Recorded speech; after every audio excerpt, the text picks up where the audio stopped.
iDiskiTV powered by World Sports Betting, iDiskiTimes.co.za. Bafana Bafana 1, Congo Brazzaville 1. And we talk about lo mdlalo, I've got Bobo. Bakubiza ngamanye amagama but nguBobo. Bobo zini kunjani tata? Shini kunjani mfethu? Ah no sharp. Mfethu lo magama semaningi.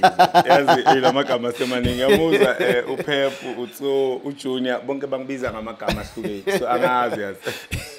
So ithi ngishaya khulude bafowethu ni grand. I know I'm in grand nje. Usharp plan. I know ngisharp but ke andikho sharp nge-results but ndi sharp. Result andikho sharp but ke yazi before sithethe ngomdlalo wanamhlanje ndifuna ukubuza ngocoach Hugo Bros, did he do enough namhlanje ukuthi siwine umdlalo wanamhlanje? In your own opinion ucinga ba abeye eCongo eyofuna uwina namhlanje? Yeah, for me now I think uHugo Bros ngisho ngithi ukwenzile konke kumele ukuthi akwenze because okokuqala kumele ubheke ukuthi the way abone isimo singakhona for ukubadlali. Yeah.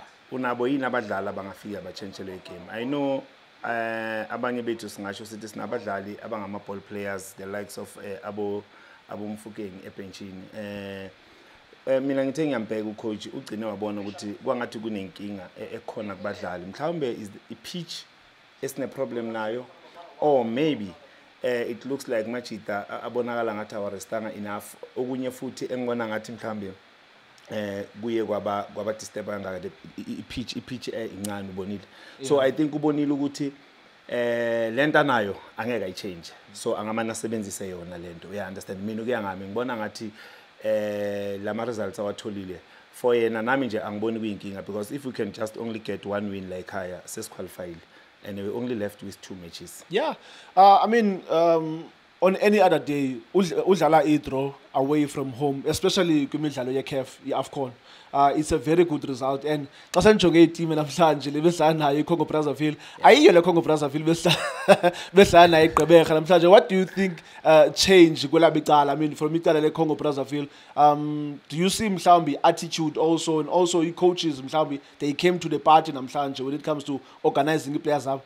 I think beba nama problems mazidlala la ekhaya. If ungabheka iperformance yabo le bebadlala ngayo last la ekhaya nale basinikeza yona manje ihluke kakhulu. So no coach we Congo Brazzaville I think by study share right Bafana Bafana. Uma ungabheka the way sidlala ngakhona namhlanje baletha abadlali in the middle of the park laba bangakhona ukuthi labazokhona ukuthi benzeni babulale le play esinayo because ngifuna ukukutshela imoto uma inenkinga engine I perform Brian. Ingamani bathi mhlambi ine puncher ivila ka left la, you understand, but my engine right izoba right. So babonile ukuthi ibhola silwine siswini, especially last game uma ungabheka abomkwena te badlala ngakhona umkwena nabadlala abafana nabo Obas, they played very well, but now balethu German jersey number 8 uyu umuntu ofike wamosha yonke lento. That is why he's my man of the match. Ufike wamosha yonke lento. So kusho kona ukuthi I game plan yabo be right. Bakhonile ukuanalyze iBafana Bafana the way ingakhona and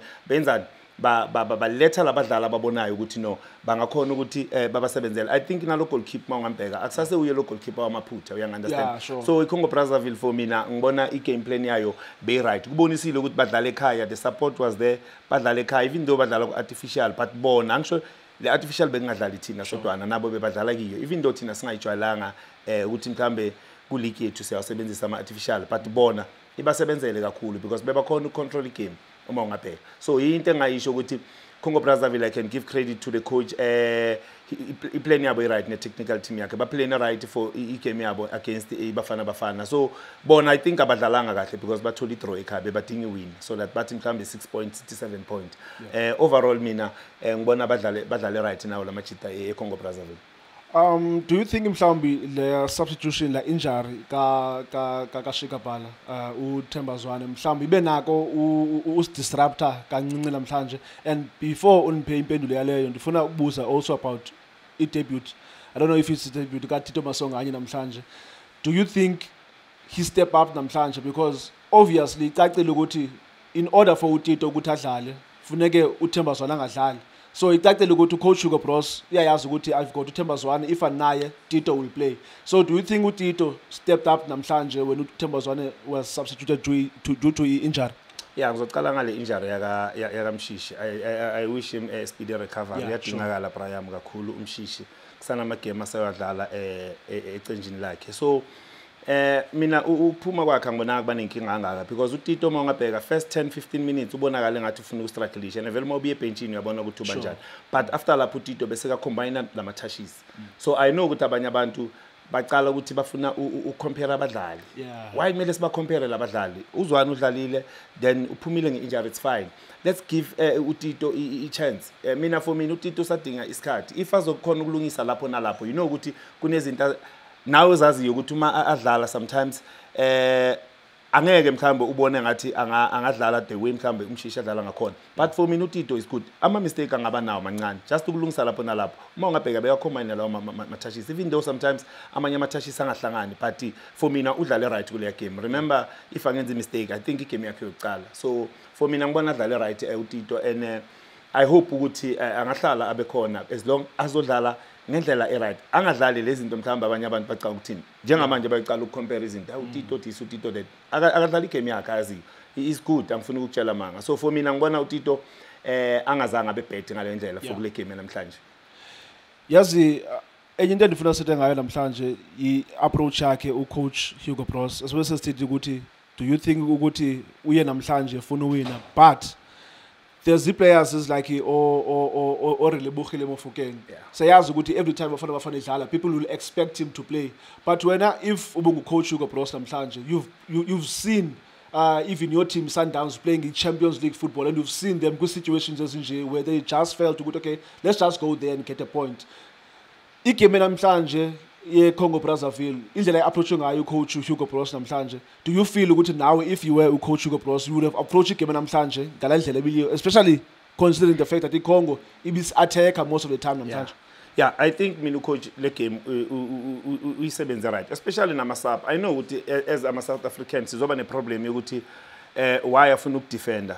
We are playing ama qualifiers and isidlala away. So if you ngacheka namhlanje abadlala abafana nabomtawu nabomtiba bebangakhuphuki ngalendlela and ngisakhuluma ngale center back yethu mina ngibona basengaka understandani uDotli noKekani kusana ama space abavulayo la khona ngibona ngathi ama opponent uma adlala ama ball behind the defense siya struggleisha kancane ukuthi sibe ne cover. Uma ungabheka la majita afunile ukudlala lawo mabhola and kunala khona bafuna ukusibamba khona kakhulu nale goal abalishayile ubonile ukuthi bafuna ukudlala la mabhola behind the defense, so babonile ukuthi nathi sinamaphutha. So for mina ukuya ngami uyi-approach right mina ucoach Hugo Bros uthi sithole point.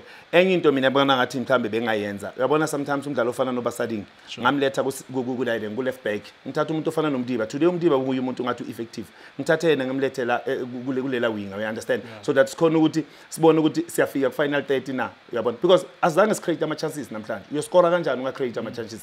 Because kumele ucreate lama chances siwamiste. The likes of uReyners umbonile beka out for 90 minutes. Some of the things uyomdlalisa kanjani bengisakhuluma na last week ngithi mina umdlalo ofana noFoster kumele wazi ukuthi uyomdlalisa kanjani. AboReyners akusebadlali bokuthi uzoza nebhola ufuna mlokweni linokha. Sometimes kumele ukuthi enzeni ucreate lama chances yokuthi mhlambe ubeka ibhola kuma true pass iba behind then une pace, you understand? So mina for yena ukuthi sithole lela 1 point for mina ngibona adlale right because bheka ibench ukuthi unabo badlali yini.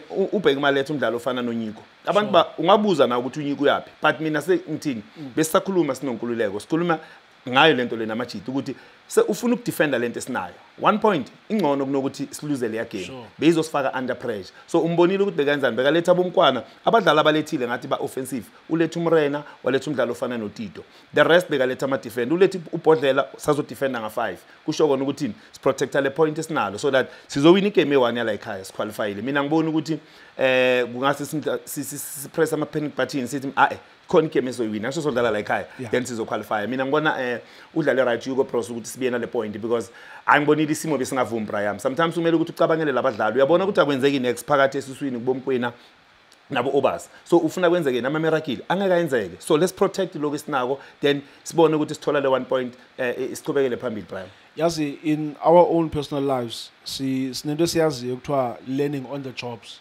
Sometimes ngabantwana kabephuma evarsity kuthiwa okay if bafuna ugain experience basemsebenzini bayofunda.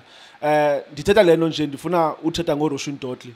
I've seen abantu abaninzi they are giving him compliments. There's also abantu abaninzi who are saying defensively umfana akakabikho right.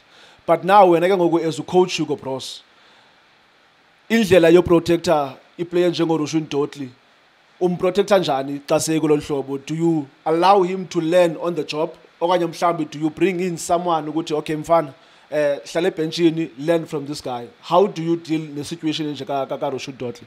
Unayo lo mdlali mhlawumbe ekucala ongamreplace yini na azodlala le center back kule selection oyenzile. Mele ubuze lo mbuzo lo. If unayo lo mdlali you can introduce lo mdlali bese uhlala naye phansi umtshela ukuthi enzeni. But for mina ngibona kumaphutha just izinto ezincane ukuthi bazilungise. Uma ungabheka uhleleka lokudefender bheka ama one on one ayamhlula uDotli. I'm not saying umbheke bamshana ngepace sometimes, you understand. So nalapha kule 5-0 lesibiya kiyo khona ama mistake engiwabonile la khona ngibona ngathi akakhona ukuthi a defend lawo mabhola. But for mina angiboni kunenkinga enkulu ukuthi njani akamlethe kuwo lama game akamlethe then abone ukuthi yini into ekumele ukuthi ayenze uDotli, because angiboni ukuthi ukhona umdlali lapha ebenchini because unabadlala unesesana unobhodlela if angenza iphutha. Then unayo leyo center back na or uzoletha abantu umdlalo ofana noBasadi ngazodlala i-center back. It's up to you as a coach, you understand. But for mina ngibona ngathi akafunda adlala tamani right uma ngabe sithola lama midfield akhona lokudemanda le ball the way bebedemanda ngakhona, because uma ungambheka akafuni always ukuletha amabhola esayidini, ufuna kwaletha phakathi. But la imsha khona sometimes uthola ukuthi uletha phakathi yena sekayakho ufuna ukukhuphuka this side and manga intercept ababhekane ne target, you understand. Namhlanje ufake elinye ibhola phakathi ufuna ukubheka kahle le game nelinye ibhola lifake phakathi bal intercept, yabona.